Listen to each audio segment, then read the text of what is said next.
አንቺ እቺ እኮ የድሮ ኤክሴ ናት። ኧረ እባክህ እና መሀል አስፋልት ላይ እንደምትሄደው ምን ነው?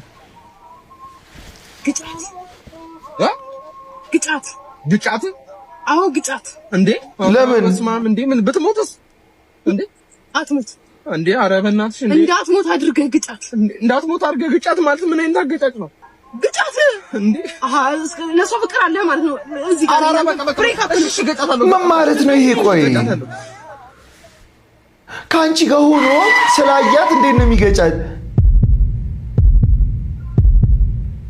ይሄ ደግሞ ምን አይነት በግ ነው? እንዳለውም አልገጫትም። A few years later እና ኮንስታብል እስረኛ ዳግም በልልኝ። እስረኛ ዳግም አለው ታሰረው። አንተ ሞኝ ምንድነው የሚያስቅሽ? አይ ራሱ ሞኝነት ያስቅኛል። ደግሞ ምን ይመስላል? እኔ ላንቺና ለኔ ፍቅር ብዬ አይደል እንዴ መስዋዕትነት የከፈልኩት? ሞኝ እና አንቺ አይደልሽ እንዴ ግጭ ያልሽ? ግጭ ስላልሽኝ እና የተባለው ይደረጋል። የተባለው ይደረጋል። ምን እዚህ ተራቆ ሞታ ይፈራማ እና ግጭ ስላልኩ ግጭ አግባት ብለህ ልታገባት ነበር?